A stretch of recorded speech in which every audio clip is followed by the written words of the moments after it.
Ngunita'y bata, Pasko'y pinangarap. O kay gandang pagmasdan, palamuting kumikinang sa pagdiwang natin ng Pasko. Regalo't pagmamahal meron tayo.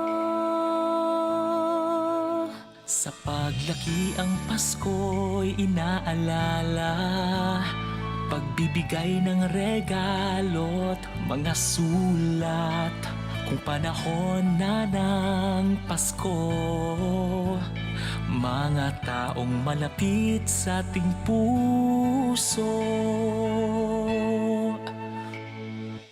O Pasko na, o Pasko na, o anong saya. Ating pag-ibig, pagmamahal at pagdarasal. Ang boses ng kagalakan ay pakinggan. Lahat ay Ating batiin ng maligayang Pasko.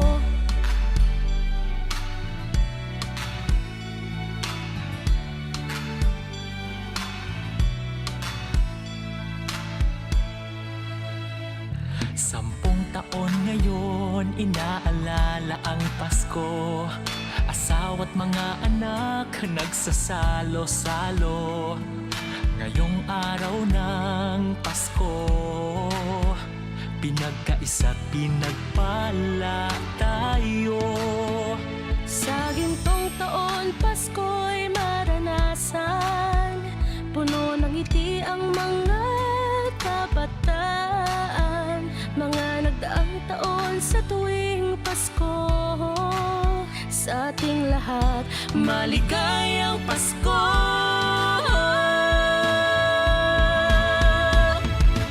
O Pasko na, o Pasko na, o anong saya. Ating pag-ibig, pagmamahal at pagdarasal. Ang boses ng kagalakan ay pakinggan. Lahat ay batiin ng maligayang Pasko. Ano nga ba ang Pasko? Kasama ang pamilya, kaibigan ay kasangga. Ang misa ay pinagdiriwang, ngunit ang pinaka-inaalala ang pagsilang sa may kapal.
ang pusong ito.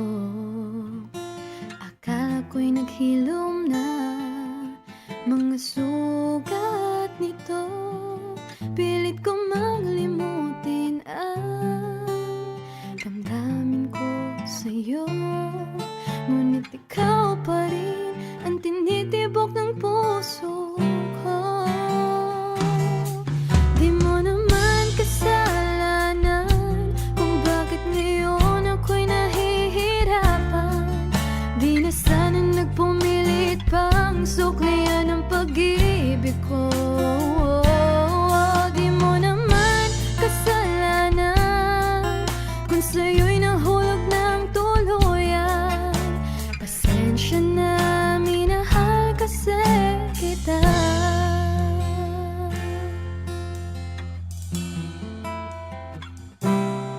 Kahit pahirin ang luwas sa aking mga mata, ang pag-ibig ko sa'yo kailan may di mawawala. Tumingin man sa iba, sa puso ika'y nag-iisa. Dahil ikaw lang ang tinitibok ng puso ko. Di mo naman kasalanan kung bakit ngayon ako'y nahihirapan. Di na sana nagpumilit pang suklian ang pag-ibig ko. Di mo naman kasalanan kung sa'yo'y nahulog ng tuluyan. Pasensya na, minahal kasi kita.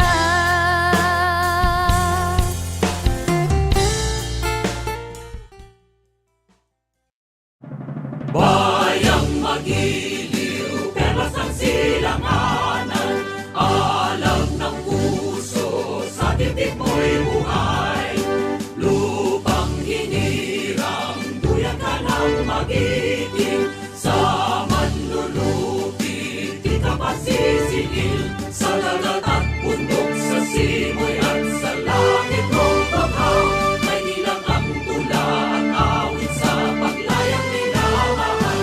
Ang kisap ng watawat mo'y tagumpay na nagdidikil. Ang bituin ng araw niya kailan pa may magdidilim. Lupa ng araw ng walo aming pagsikta. Buhay ay langit sa piling ko. Aming ligaya na pag may mga ating at mamatay ng dahil sa'yo. Morning is fast approaching.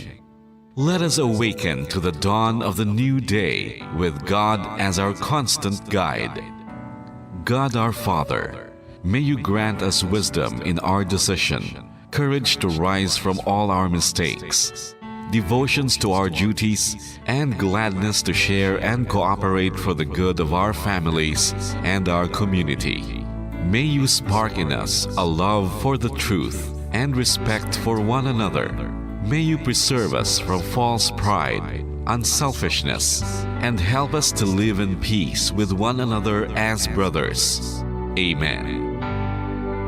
Good morning. This is radio station DYWB, now signing on. DYWB is a commercial radio station owned and operated by the People's Broadcasting Service Incorporated. as authorized by the National Telecommunications Commission. DYWB operates daily from 4 o'clock in the morning to 11 o'clock in the evening on 630 kilohertz with a power of 10,000 watts. DYWB is broadcasting from Bacolod City, Republic of the Philippines. DYWB is maintained and operated by the following personnel, duly licensed by the National Telecommunications Commission. First-class radio telephone operators. Joselito Pagayon, Chief Technician with license number 94-1PVI-12314.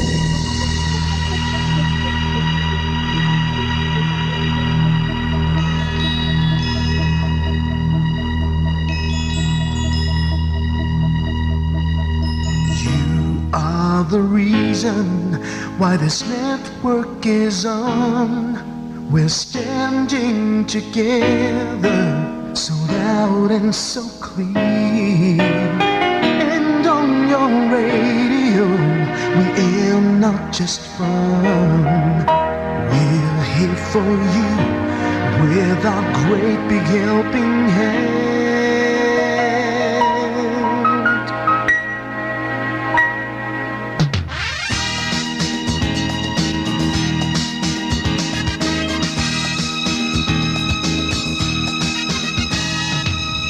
Are the reason why this network is on. We're standing together, so loud and so clear. And on your radio, we air not just fun. We're here for you with our great big helping hand. We have the power to tell the truth without fear, with favor to no one. We stand as one. Turn on your radio and stay where you are. Listen to the bombo and we'll take you near or far. We are here to speak the truth and let you know we are here for anyone who needs a helping hand. We are here to find the way to freedom and peace, justice for all, make this world a better place. We are the CBS, the NBN, the PBS, Bombo Radio Philippines. We listen to the voices with no acts of arrogance, with candor and politeness. We are pledged to everyone. We dedicate ourselves, our fortunes, our lives. No matter what it takes, no matter what is sacrificed. We are here to speak the truth and let you know we are here for anyone who needs a helping hand. We are here to find the way to freedom and peace, justice for all, make this world a better place. We are the CBS, the NBN, the PBS, Bombo Radio Philippines. Bombo Radio is here for you to let you know what's new. And because we care, we listen, we hear all the cries and whispers. We shall be free and fair. We are here to speak the truth and let you know we are here for anyone who needs a helping hand. We are here to find the way to freedom and peace and justice for all, to make this world a better place. We are the CBS, the NBN, the PBS, Bombo Radio Philippines. We are the CBS, the NBN, the PBS, Bombo Radio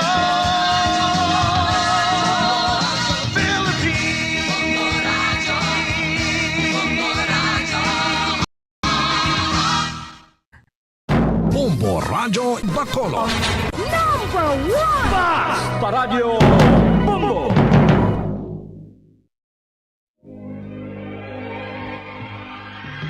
Daily Gospel Reflections. Ang adlaw-adlaw nga pagpamalandong sang Ebanghelyo, agud kita tuytoyan nga magkilala, maghigugma, kag magsunod kay Kristo.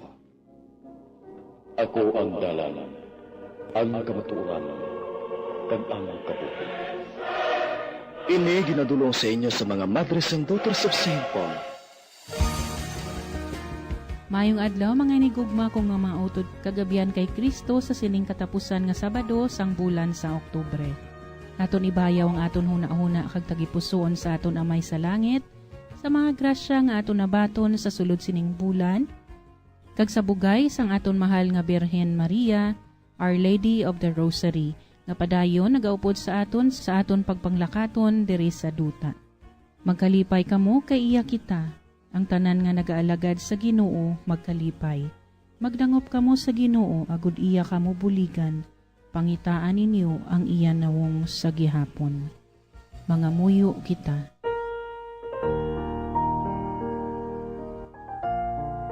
Ugamhanan kag walay katapusan nga Dios, dugangi sa amon ang pagtuo ang paglaom kag ang paghigugma, kag itugot nga matuman namon ang imo mga sugo, agud madangat namon ang imo mga ginsaad. Ginapangayo namon ini sa imo, pagi kay Jesucristo imo anak kag amon Ginoo, nga nagakabuhi kag nagahari upod sa imo. Sa kaisahan sa Espiritu Santo, Dios sa tanan nga mga tuig, sang mga katuigan. Amen. Ang santos nga ebanghelyo suno kay San Lucas kapitulo 14, versikulo 1, 7 tubtob 11. Sa isa ka adlaw nga inugpahuway, si Jesus nagkadto sa pagkaon sa balay sang isa ka pangulo sa mga Fariseo. Kag didto, ginpanilagan nila siya. Natalupangdan ni Jesus kung daw ano ang pagpili sa mga inagda sa mga pinasulabi nga mga pulungkuan. Gani naghatag siya sa ila sining palanggiran. Kung may mag-agda sa imo sa punsyon sang kasal, hindi ka magpungko sa pinasulabi nga pulungkuan. Kay basi may inagda siya nga labing dungganon pa sang sa imo. Kag ang nag-agda sa inyo nga duha, magapalapit sa imo kag magsiling, siya ang papungko adira. Te, mahuyaan ka kag mapilitan ka sa pagpungko sa kubos nga pulungkuan. Sa baylo, kung ginagda ka, kadto ka ka magpungko sa labing kubos nga pulungkuan. Agod nga kung mag-abot ang nag-agda sa imo, magasiling siya sa imo. Abyan, diri ka pungko upod sa mga dungganon. Ini magapadungog sa imo sa tubangan sang iban nga mga inagda.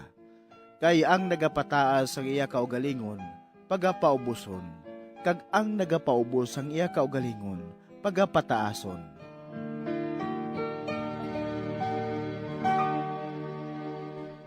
Para sa aton pagpamalandong, mga utod kagabihan aton abi-abihon si Seminarian John Kevin Navarro para sa iya reflection. Maayong aga, Brother Kevin. Maayong aga liwat sa inyo tanan nga nagapamati sa inyo tagsa ka panimalay, kag maayong aga man sa imo Sister Ninya. Kita nga mga Pilipino, parte na sang aton tradisyon kag kustumbre ang maghanda sa mga salo-salo para abi magfiesta, birthday kag iban pa. Amugani nga kilala kita sa bilog nga kalibutan sa aton pagka-hospitable. Nami sa aton mag-amuma kag kun ano ang mga the best naton nga mga bagay nga ginatago, aton gid ina ginapagwa. Sa aton ebanghelyo subong, ang setting, si Jesus yara sa isa ka punsyon, o kon bangkete. Sa palanggiran nga ginasugid ni Jesus sa aton subong, iya kita ginatudloan sang mga bagay nga dapat naton matun-an, agod nga aton malabot ang matuod nga bangkete sa langit. Magpainubuson kita. Una, low status is necessary. May mga hitabo sa aton kabuhi nga kita ginaagda. Apang, kung mahimo pa lang, hindi kita hambog sa kung ano ang aton nalambot. Madamo nga beses nga kung nagataas gamay ang posisyon mo sa kabuhi, daw sisino ka na. Ano kagidhaw? Kinahanglan nga magpabilin lang kita nga simple kag low status. Tungod, kay base may mas mataas pa sa aton nga nalambot. Bisan pa mataas na aton nalambot, mas maayo sa gihapon nga kita kabalo magpaubos. In the words of millennials, lucky lang kita. Mahimo pa lang nga kung hindi man gid kinahanglan ipabugal ang aton na-achieve, mas maayo nga magpabilin kita nga nagapaubos. Ikadua, humbleness is better than richness. Ang pagkamapainubuson, makabig naton hindi lamang maayo nga batasan, kundi aton man manggad nga hindi sarang makuha sang iban. Ang pagkamapainubuson, kung amo kita sini, hindi mabayluhan sang kung anuman nga manggad, mayara ang kalibutan. Kung manggaranon ka, damo pwede mahimo. Pero gadamo ang imo pagkabutang, kag sama-sami, gadugang pagidang imo desire, hasta nga hindi ka na makontento sa kung ano pa ang may ara ikaw. Pero kung ikaw humble, kabalo ka maghipos kag makontento kung ano ya lang ang ara sa imo. Ang labing delikado kung kaysa, kung kita mayara na sang madamo nga pagkabutang, nagakalipatan na naton ang Dios. Pero lang tawabala ang mga wala-wala. Kay kun kaysa, sila ini ang grabe salig sa Dios. Kaysa ila pagkawala-wala, wala gid sila ginapabayan sang Dios. Anhon mo ang manggad kung hindi ikaw kabalo magpaubos. Sa katapusan, why humble? Nga ama pinubuson gid. Why Jesus prefers those who are humble? Kung aton o sisaon ang tinaga nga humble, ini nagalin sa Latin nga tinaga humus, kung sa yuron pa duta. Amuna kung mapainubuson ka, nagapabilin ka sa idalong. Ang imo tiil wala nagalupad, kundi perme konektado sa duta. Ang tao nga humble, nagapabilin nga yara sa idalom. Because Jesus chose those who knows how to humble down themselves. Why humble? Because God will lift up to heaven those who are humble. He cast down the mighty from their thrones and has lifted up the lowly. He has filled the hungry with good things, and the rich he has sent away empty. Amen. Madamo gid nga salamat Brother Kevin sa imo pagpaambit diri sa amon sang imo reflections na hanungod sa aton ebanghelyo. Kag madamo gid nga salamat sa pag-upod sa amon diri sa kahanginan sa tanan nga Sabado sining bulan sang Oktubre. Lauman namon ang imo pagbalik diri sa aton programa. Tubtob sa madason Brother Kevin kag madamo gid nga salamat. Mga abyan, tubtob na lang anay kita diri. Akon gid kinapasalamatan ang tanan nga mga Pauline cooperators, collaborators, benefactors, kag tagdumalahan sang sini nga istasyon. Kung gusto ninyo iupod ang inyong mga intensyon sa amon pagpangamuyo, ipadala lang ninyo ini sa Pauline's Media Center, Bacolod. Daughters of St. Paul, 29 Corner Hernaez Streets, 6100 Bacolod City. Daughters of St. Paul, Iloilo, 425 E. Lopez Street, 5000 Haro, Iloilo City. Telephone number 320-9487 o mag-text sa 0943-5410-771. Sa ngalan sa mga madres ang Daughters of St. Paul, ini si Sister Nina Lurilia. Kabay nga ang paghidait ni Kristo nga amo ang dalan, kamatuuran kag kabuhi, magpabilin sa inyo tanan.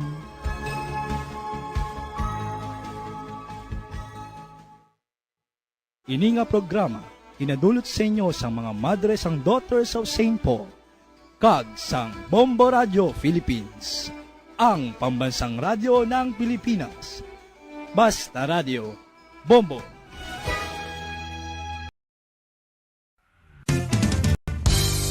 Kung ang ampang basketball amo ang mas ginakakunyagan naton nga mga Pilipino, apang salos tanan nga parte sang kalibutan, ang nagapanguna o kon most popular sports in the world, amo ang football better known as soccer sa US kag Canada. Sunod sa latest world statistics sa sining nga tuig 2022, ang football amo ang nagapanguna ilabi na gid sa Europa nga nagadagat sa masubra 4 billion followers. May kantanan sa football, isa sa ginahulat sa mga football or soccer enthusiasts worldwide, amo ang FIFA World Cup. Sa ika-22 ka tuig sining paghiwat bilang Quadrennial International Men's Football. Ang pungsod Qatar sa Western Asia amo ang venue, the first World Cup ever to be held in the Arab world. Ang magpainit-init sa silaksang adlaw sa aga ang makadulot sa kayuhan sang aton ikaayong lawas. Sunod sa madugay na nga pagtuon sa mga researchers worldwide, kalakip na diri ang American Academic Medical Center nga Mayo Clinic. Ila na pamatudan nga ang sun o kung si Haring Adlaw amugid ang best source sang vitamin D. There's good reason why vitamin D is called the sunshine vitamin. Ang pamangkot, paano ang proseso sa pag-angkon sang aton lawas sang vitamin D? Well, ang process nagasugod sa tion nga exposed ang aton panit sa sunlight dili na kag mahimo ang vitamin D gikan sa cholesterol sa aton lawas. Ang ultraviolet o kon UVB rays nga yara sa silak sang adlaw magaigo ini sa cholesterol sa aton skin cells, providing the energy for vitamin D synthesis to occur.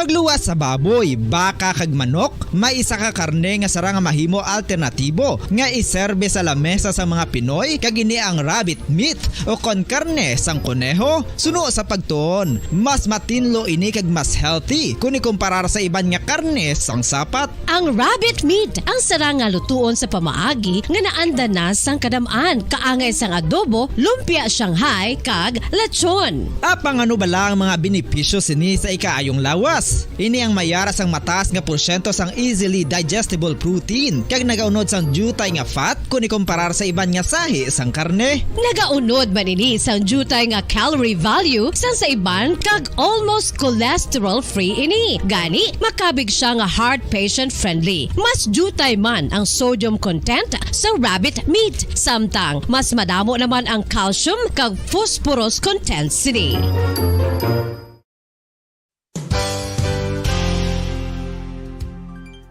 Nakaibalo-bala kamo nga ang bantugon nga simbahan sa Banwa sa Valladolid diri sa probinsya sa Negros Occidental nga ang Our Lady of Guadalupe ukon ang Nuestra Señora de Guadalupe ang mas magulang pa diin ang edad sini kung ikumparar sa amo nga banwa. Tuig 1852 sa gintukod ang kumbento kag simbahan sa Nuestra Señora de Guadalupe, walo ka tuig antes pa man natukod nga mangin isa na kabanwa ang inubayan ang ngalan ukon pagtawag sadto sang Valladolid sang tuig 1860 sa sur nga bahin sang probinsya. Ang simbahan ang gintukod sa mga Recollect missionaries tubtub nga ginpatahong pagid ini kag ginpadako sa tong 1877 nga may baroque style nga fasad kag basic nave o kon central part sang simbahan sa pagpamuno ni Recollect priest nga si Father Carlos Ubida. Ang matahom na nga kumbento kag simbahan ang natapos antes pa man nagsugod ang pag-ibwal sang Philippine Revolution sa tong tuig 1897. Sa paglipas sang malawig nga tinuig, madamo naman nga mga renovations ang ginpadigayon sa sining nga simbahan tubtob nga natapos antes pa man mag-abot ang 20th century. Sadto ang isa sa nagapatahom sa Our Lady of Guadalupe Church, amo ang tuman katupong sang tanan nga parte sang simbahan kag isa na diri ang original nga Doric columns kalkip na ang may design nga salog padulong sa matahom nga elevated nga altar. Ang dingding sang baroque style nga fasad sini nga simbahan human sa coral stones. Throughout all this, the Lady of Guadalupe Church has remained to be one of the most beautiful among all Negros churches.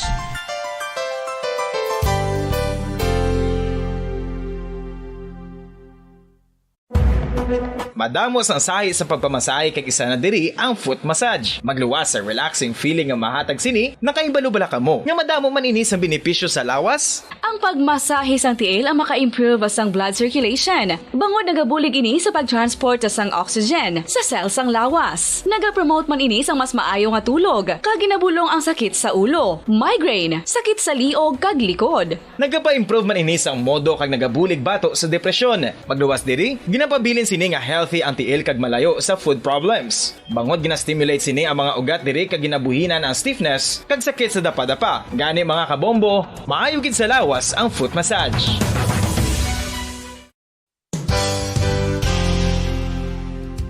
Nakahibalo-bala kamo nga ang makitaan nga dako nga konkreto nga simbahan sa sudad sang Sinay, probinsya sang Negros Occidental nga San Diego Pro Cathedral ang nahuman pagid lamang sadto sa Kawayan, Nipa, Kugon kag Amakan. Mga 246 na katuig ang nakaligan. Tuig 1736 sang gintukod ang parish sang Banwa pa lamang sadto nga Sinay kag nagpatukod ini sang pinakauna man nga simbahan nga nahuman lamang sa light materials. Sa pagbulig sang administrasyon sa Pungko Santo nga Gobernador Silio nga si Alejo Severino kag sang pinakauna nga pari sa lugar nga si Padre Alijo Ignacio de Molinas nga taga Pungsod, Espanya. Ginhingad-dan ang simbahan nga San Diego Parish Church sunod sa ngalan santo sa patron sini nga si San Diego de Alcala nga isa ka Franciscan saint. Tuig 1841 sang ang isa naman ka parish priest nga si Father Eusebio Locsin ang nag-initiate nga bagatukod sang mas permanente nga simbahan nga nahuman sa bato kag kahoy. Ginsuguran ini sa pagpasanyog sang atop ang galvanized iron kag iban pa nga parte sang simbahan. Apang sang nag-ibwal ang revolusyon sa itong Nobyembre 5, 1898, wala ini natapos kag naunta. Tuig 1925 na sang ang mangaranon nga sila noon kag sugar baron nga si Don Jose R. Ledesma ang nagdonar sang dako nga kwarta sa pagtukod sang dako kag bag-o nga simbahan. Ang Italian architect nga si Lucio Bernasconi amo ang nagdisenyo sang bag-o nga simbahan kag sang ulihi ginhimo pa niya ini nga modelo sang pagbalik na niya sa Italia. 1927 sang nakompleto tukod ang simbahan nga may twin bell towers base sa Romanista o kon Renaissance nga disenyo. Disyembre 25, 1974 sang ang sadto obispo sang Diocese of Bacolod nga si Monsignor Camilo Gregorio ang nagdeklarar bilang pro-cathedral, rason kung nga ginatawag na ini sa karon nga San Diego Pro-Cathedral, the only Catholic Church to be declared as pro-cathedral in the Philippines.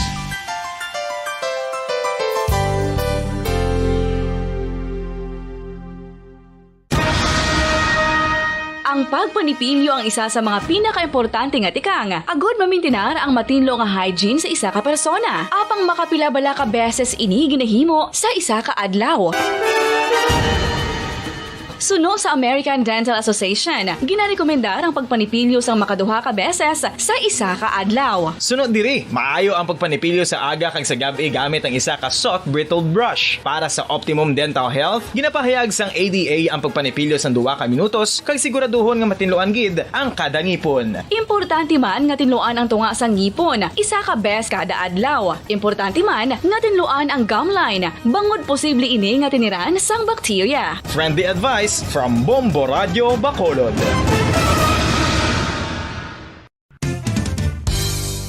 Ang 2022 FIFA World Cup natala na sa Nobyembre 21 tubtob Disyembre 18, 2022. 32 tanan ka mga teams gikan sa nakalinlain nga mga kapungsuran sa bugos nga kalibutan ang magapaindis-indis agud amo ang makakuha sang FIFA World Cup trophy nga nauman sa Bulawan kag ginakabig bilang one of the most expensive trophies in sporting history. Nga sa karon nagabalor sang 20 milyones dolyares. Sa baragta sang sining nga hinampang, ang Brazil National Football Team amo ang may pinakadamo nga kampyonato nga nagdangat na karon sa 5. Samtang ang France amo ang most recent champion sa giniwat nga 2018 FIFA World Cup nga giniwat naman sa Russia. Ang vitamin D mayira sang madamo nga papel sa aton lawas. Essential ini sa pag-angkon sang good health. Ang mayor nga papel sang vitamin D amo ang pagsugo sa mga cell sa aton gut o kuntyan agud mag-absorb sang calcium kag phosphorus. Ang duha ka mga minerals nga importante sa pagpabilin nga makusog kag healthy ang aton nga tulan sa kalawasan. Buot silingon, ang vitamin D nagabuli gini sa pag-absorb kag pagpabilin sang calcium kag phosphorus sa aton lawas. Our heart, muscles, and nerves also need calcium to function properly. Sabahin naman sang phosphorus, ang main functions ni amo ang pagporma kag pagpatubo sang bones and teeth. Kung kulang naman kita sa vitamin D, mangintunaan ini sang pagdevelop sang pila ka seryoso nga mga balatian kaangay sang osteoporosis, cancer, depresyon, muscle weakness, kag manginhalinan sang kamatayon kung lala na ang balatian. Makapila ka beses kung magpangapisa sa kadlaw, maghinay-hinay lang sa pag-inom sang kape bagod may ara ini sang ini mayo nga epekto sa lawas. Apang paano bala may bulan kung masobrahan na kita sa kape? Nahibaluan nga ang 400 mg sang caffeine o kung kapin-4 katasa sang brewed coffee sa isa ka adlaw ang makabig pa nga safe para sa pila ka mga healthy adults. Apang dapat naman ini nga haganaganon kung makabatyag na sa mga sintomas nga nagapahibalo nga nasubrahan ka na sa kape. Ini ang ginalakipan sang pagsakit sang ulo, hindi makatulog, anxiety, kag masami nga ginanerbiyos kalakip na ang paglingin sang ulo, pagka-irritable, masami nga pagpangihi, pagpalangurog sang unod, kag pagdasig sang kuba-kuba sang dughan. Gani mga kabombo, hagan-hagan lang sa kape. Pamangkot, sino sa inyo ang may tanom nga saging nga saba sa inyo balay o kun uma? kag kaangay sang halos kalabanan, paborito man bala ninyo ang sab-a nga saging? Nga wala labot pwede makaon kon fresh, luto o kon bisan hilaw pinaagi sa pagtanok sini. Paborito ini naton nga snacks kun himuon nga banana Q, banana chips, crisp banana fritters o kun turon, namit man ini prituhon plus ginahimo man ini bilang ketchup, banana ketchup kag ang luto nga sab-a ginalulot